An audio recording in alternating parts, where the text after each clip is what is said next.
El conflicto en la parte de hacer el procedimiento en la calle es de que se tiene que hacer un corte. Cuando hablamos de capas de la piel, la primera capa es la piel, la segunda capa es el tejido celular subcutáneo y la tercera capa es la aponeurosis. El conflicto vendría siendo parte de lo que es la aponeurosis. La aponeurosis es dura, ahí se radica el problema, ¿no? O sea, si nosotros agarramos un bolígrafo que es punzante, tiene una punta el bolígrafo, ¿no? Y nosotros queremos meterlo en la región de la membrana cricotiroidea. Si yo quiero meterlo, no entra, es duro. Pero si yo agarraría todo el bolígrafo y con toda la fuerza que tengo, pues trato de meterlo, pues puedo lograr introducir. Pero cuanto más fuerza utilice, más riesgo hay de complicación. Porque ¿cómo voy a medir la fuerza? Porque la cosa solamente es entrar a la tráquea. Pero si no limito la fuerza, podría llegar a perforar la tráquea. Podría llegar a entrarme hasta el esófago, porque detrás de la tráquea está el esófago. Entonces, ahí se radica el problema, ¿no? Bueno, ¿qué vendría siendo la cricotiroidotomía de emergencia? Es la realización de una apertura en la membrana cricotiroidea. Vamos a abrir la membrana cricotiroidea para poder tener un acceso a la vía respiratoria. ¿Ya? Entonces simplemente es eso, apertura de la membrana cricotiroidea. También se la llama traqueostomía, aunque el término traqueostomía es más para otro tipo de procedimientos, ¿no? Pero el cartílago tiroides, el cricoides y demás son parte de la tráquea. Pero siendo más específico, el procedimiento correcto es la cricotiroidotomía de emergencia, ¿ya? Ahora, una de las cosas es las complicaciones aumentan proporcionalmente a la inexperiencia del que está haciendo el procedimiento. Cuanto menos experiencia tengas, más probabilidades de infección, de contaminación.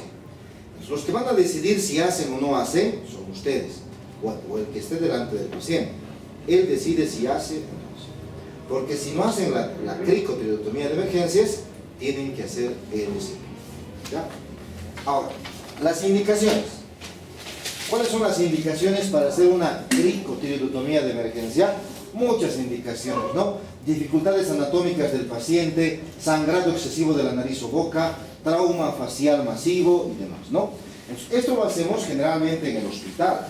Entonces, en los hospitales también hacemos la cricotiroidotomía de emergencia.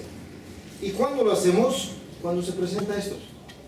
O sea, cuando el paciente esté en paro en el hospital, hace un paro cardiorrespiratorio, vamos a hacerle un RCP, que hemos aprendido. Pero en el hospital nunca vamos a hacer respiración boca a boca. Eso ya quedó aludido. Ya no se hace respiración boca a boca en el hospital. Entonces, ¿qué hacemos en el hospital? Le metemos un tubo a la tráquea, a la laringe y a la tráquea, y a través del tubo ambuceamos. Hacemos el masaje y damos la respiración con la bolsa de aire. ¿Ya? Entonces, metemos un tubo.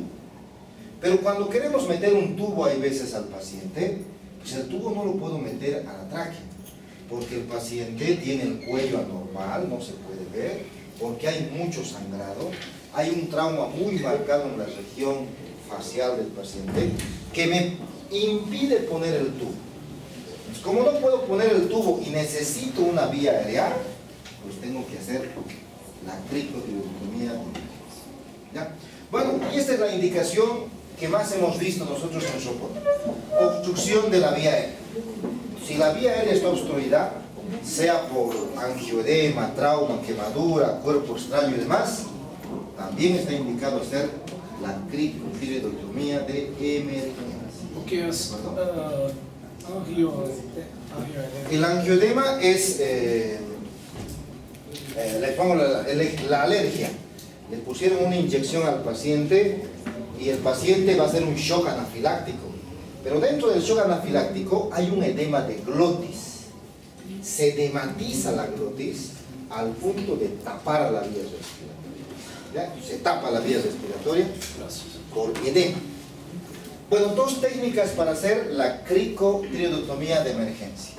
La cricotiroidectomía quirúrgica o abierta, que es esta, cortamos, metemos un tubo, esa es la cricotiroidectomía abierta o quirúrgica, y la cricotiroidectomía percutánea por dilatación, que es esta, donde metemos una aguja, un catéter, una aguja más gruesa, más larga, y a través de la aguja metemos dilatadores para abrir ese espacio hacia la zona. ¿Ya? Solamente hay dos procedimientos, no hay más. De los dos procedimientos, ¿cuál es el que más se realiza en la mayoría, casi en todo el mundo? Pues es este, la cricotiroidectomía quirúrgica o abierta. En cuestión de segundos se la realiza. ¿Ya? Ahora, ¿pero cuál es la mejor entre las dos? La mejor es esta. ¿Ya? La cricotiroidectomía percutánea por dilatación. Esta es la mejor. ¿Por qué es la mejor? Porque es menos invasiva. El corte es más pequeño. La probabilidad de complicaciones es menor. Es menos invasiva. Las lesiones son de menor tamaño. Ahora, ¿por qué no se usa este procedimiento? Porque no se tienen los materiales adecuados. Para hacer este procedimiento necesitamos un equipo especial. Es un equipo especial que no se dispone en muchos hospitales. De ahí de que casi no se realiza. En cambio, para hacer esto, es sencillo. Solo necesito un tubo y necesito un bisturí. No hay gran cantidad de equipos que se necesita para hacer el procedimiento. En cambio, este sí.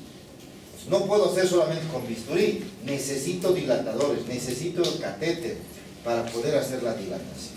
¿Ya? Vamos a ver una por una para tratar de entender cada uno de los casos, ¿no? La cricotiroidectomía quirúrgica o abierta. Esta es la que más se hace en todo el mundo. Bueno, el paciente tiene que estar en el suelo. Generalmente está inconsciente o semi-inconsciente. Y lo que vamos a hacer, bueno, lo ideal siempre es hacer una asepsia y antisepsia de la región cervical. Bueno, con algún antiséptico, ¿no? Alcohol iodado, DG6, povidona, clorexidina y demás, cualquier antiséptico.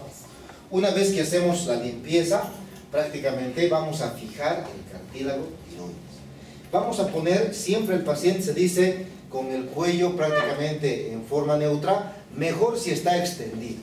Mejor si tengo una ligera extensión del cuello para poder observar toda la estructura anatómica de la región cervical. ¿Ya? Tenemos que saber que el primer cartílago que vamos a tocar a nivel de la región cervical, el cartílago más grande, el más grueso y demás, es el cartílago tiroides. ¿Ya? Debajo de este cartílago tiroides se encuentra la membrana cricotiroidea y ahí es donde vamos a hacer el corte. ¿Ya? En algunos varones existe una área que está sobresalida en el cuello, pues ese es el cartílago tiroides. Entonces, ubicamos el cartílago tiroides y vamos a hacer un corte transversal al cartílago. Entonces, una mano va a sostener el cartílago tiroides y la otra mano va a agarrar el bisturí y vamos a hacer un corte transversal. Algo así es el corte. Este corte transversal tiene que ser de más o menos 3 centímetros. No es tan pequeñito, ¿verdad? 3 centímetros, hablamos de ese tamaño más o menos.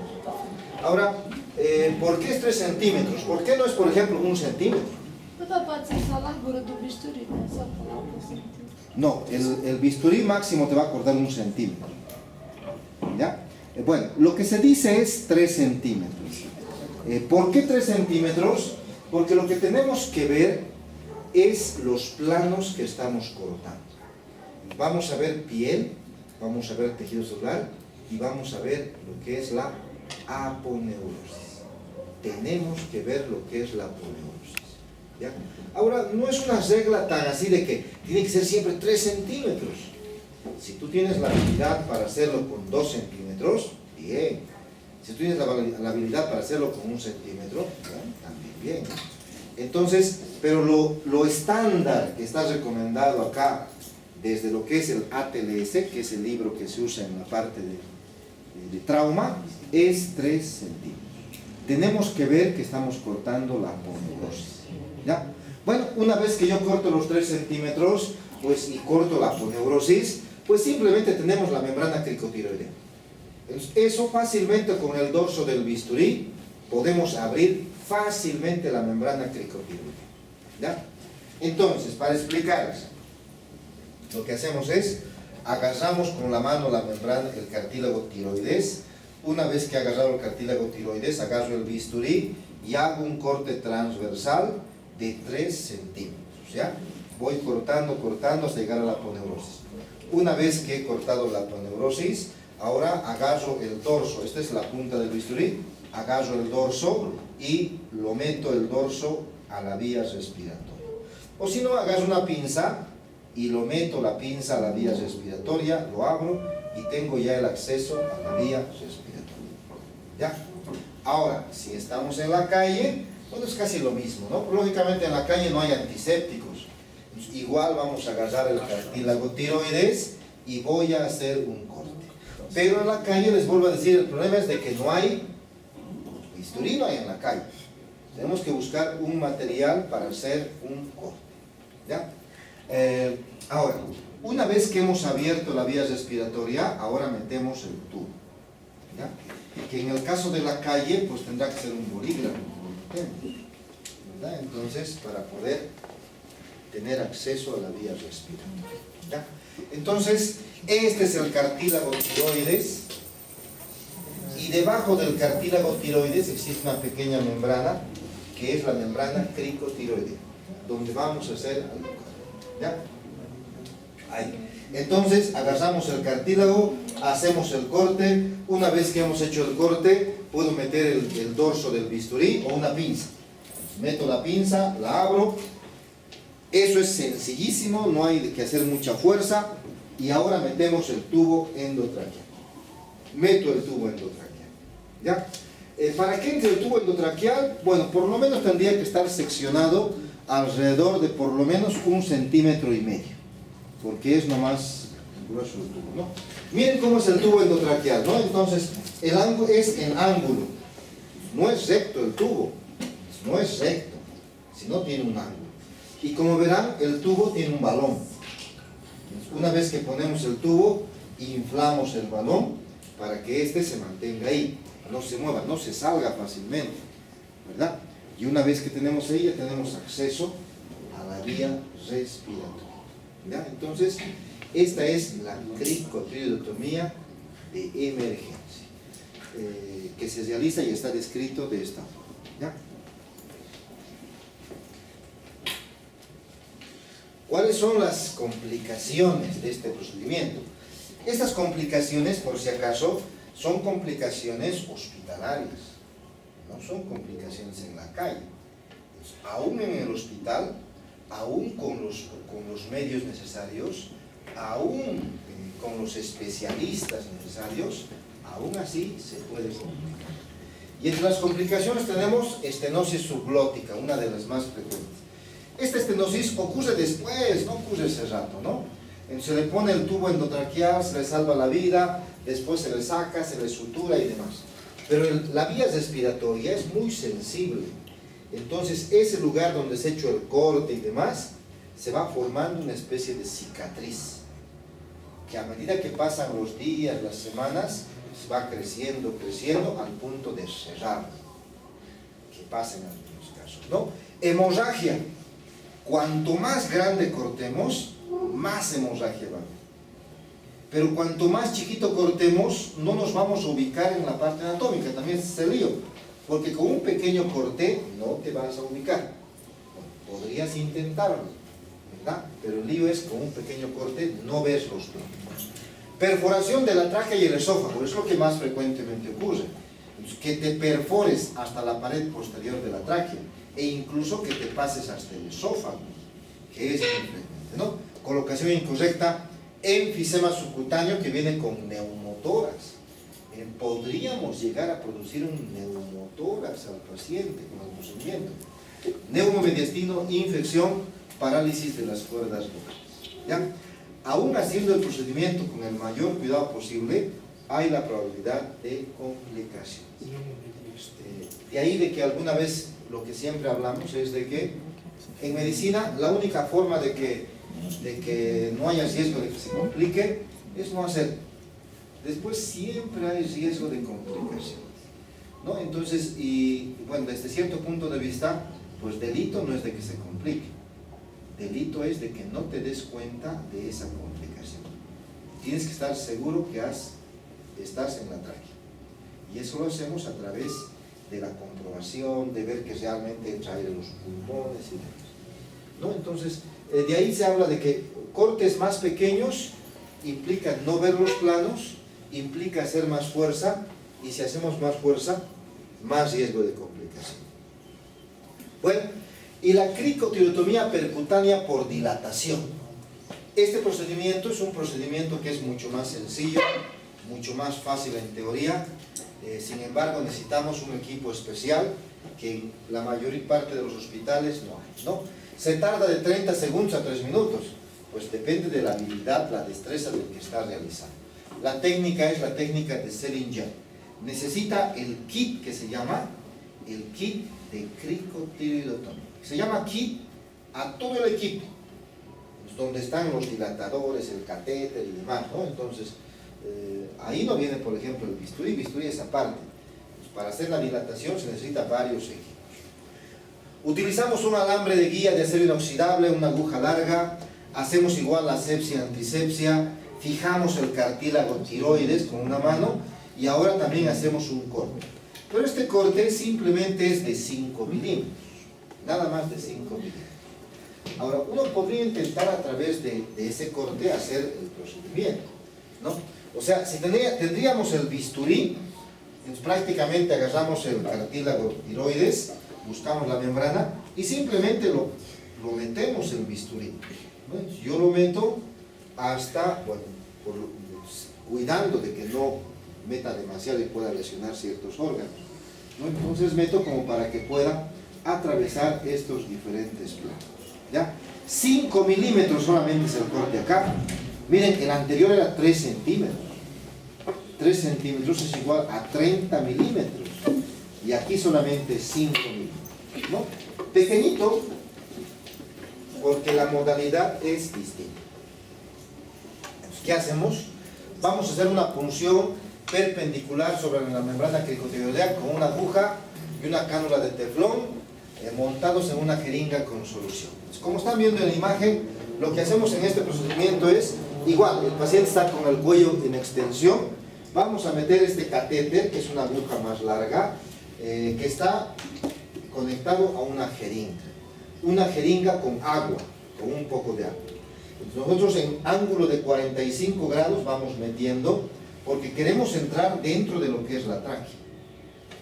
De ahí uno de los errores, no podemos meter algo así, porque tengo más probabilidad de complicación, algo así, ¿no? Simplemente meto ahí y voy aspirando en la jeringa. Cuando yo aspire aire, es decir, cuando en la jeringa salgan burbujas, aire, pues quiere decir que estamos dentro de la tráquea. Y hasta ahí nomás metemos, ya no meto más. Pues si sigo metiendo, lo voy a perforar la tráquea, no voy a entrar al esófago y demás. Meto la jeringa solamente hasta que se pueda aspirar aire burbujas. Una vez que he aspirado eso, saco la jeringa y a través de este catéter meto dilatadores. Los dilatadores son unos tubos que vienen enumerados, desde el más delgadito, más grueso, más grueso, más grueso, más grueso, ¿no? Son parecidos a estos tubos, ¿no? Que tienen orificio al medio. Pues por el medio meto en el catéter y lo que hago es entrar hasta la tráquea. Bueno, meto esto, saco, meto otro más grueso, luego otro más grueso, más grueso, más grueso, hasta que sea la medida del tubo de traqueostomía. Entonces, lo que hacemos la incisión, metemos la aguja, entro acá, aspiro aire, hasta ahí nomás, no meto más, ¿no? Y ahora voy metiendo dilatadores, cada vez más gruesos, más gruesos, más gruesos, para abrirlo prácticamente, ¿no? La apertura se podría decir que es a la fuerza, es forzado, lo abrimos más a la fuerza, ¿no? Entonces, son una especie de estos los dilatadores, cada vez son más delgaditos, más gruesos, una vez que ha abierto lo suficiente como para que pueda entrar el tubo de traqueostomía. Le meto el tubo de traqueostomía y ahí se queda, y a través de ahí, bueno, el paciente puede respirar, o podemos también ambucearle, bolsearle y demás. ¿Ya? Entonces, este es el procedimiento que es con dilatadores. Complicaciones, también se complica, pero en menor porcentaje que el anterior. Pues de ahí de que es mucho mejor, en teoría aparentemente es más sencillo, más fácil y menos complicado, ¿no? Inadecuada ventilación, hipoxia a la muerte, aspiración de sangre, aún esos 5 milímetros que se corte, igual va a sangrar, pero hay veces que sangra demasiado, que prácticamente el paciente se va llenando de sangre, ¿no?